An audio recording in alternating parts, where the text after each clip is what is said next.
श्री रविशंकर से। हमारे देश में पारंपरिक एक बहुत इज्जत दी जाती है अगर कोई भगवा पहने या कोई धार्मिक कोई बात करे। आपको लगता है कि कई लोग जो आजकल भगवा पहने हैं, आजकल धार्मिक बातें कर रहे हैं, वो या सफेद पहने हैं, वो लोगों के साथ विश्वासघात करें क्योंकि वो उन्होंने धर्म को एक धंधा बना दिया है। देखिए, आप इस तरह से नहीं कह सकते धर्म को धंधा बना दिया। धर्म तो है ही एक जीवन का अंग।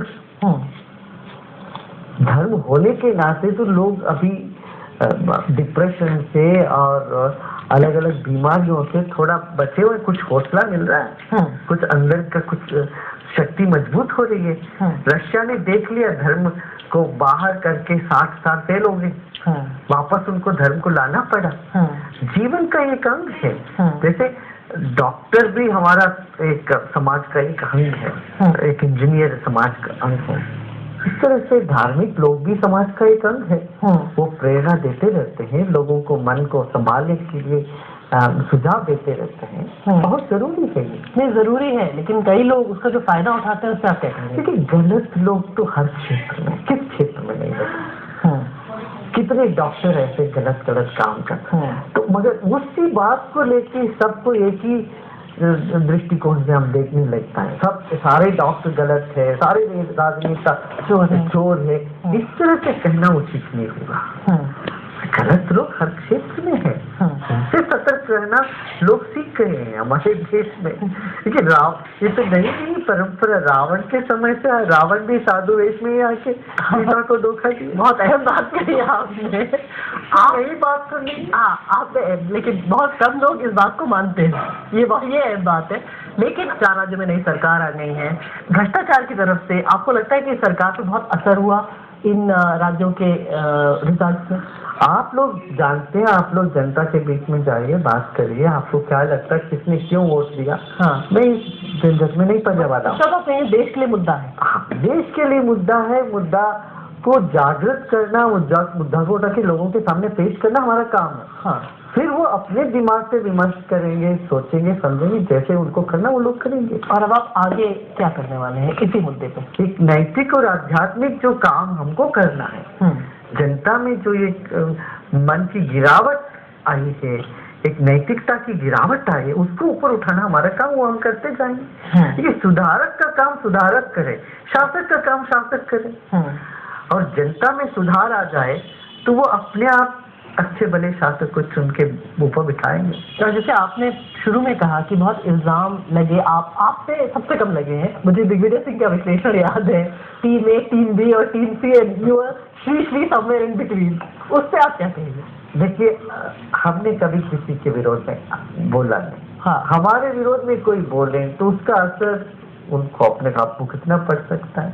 लेकिन मुझे सीधा जवाब दीजिए। आपने मैंने एक शब्द में कह दिया, हर एक व्यक्ति को अपना अज्ञान का प्रदर्शन करने का हक है।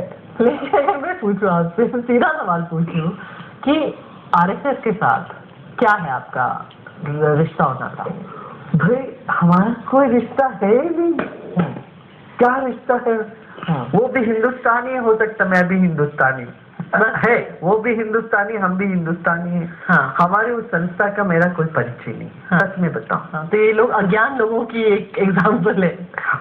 हमारा वैसे देखा जाए तो हमारे पिताजी, हमारे दादाजी, ये सब महात्मा गांधी के साथ बहुत समय बिताए हुए हैं। तो वैसे मेरा कोई रिश्ता तो नहीं है RSS से किसी से। और मैं ये भी नहीं कह सकता हूँ, जब मैं कहता हूँ सारी दुनिया मेरी अपनी है, ये मेरे से पराया, इनसे दुश्मनी नहीं। वो भी लोग हैं, अच्छे लोग हैं, सब जगह अच्छे लोग हैं, सब जगह लोग संकीर्ण मनोभावना के हैं। इसलिए मैं RSS या BJP हो, कांग्रेस हो, मैं सबको समान दृष्टिकोण से देखता हूँ। और आर्टिस्ट लिविंग संस्था अपना अलग आइडेंटिटी रखती है। ये किसी और संस्था के साथ कोई मेल नहीं है, लेन देन नहीं है। हमारा हर चीज एकदम साफ सुथरा है। हमारा संस्था 12 अलग अलग ट्रस्ट हैं, संस्थाएं हैं। हर 2 साल में या 4 साल में हमारे ट्रस्टीज बदलते रहते हैं। अपेक्स बॉडी है हर स्टेट में। इससे हम सामाजिक काम करते रहते हैं। तो हम किसी को ऊंचा या अनटचेबल नहीं मानते।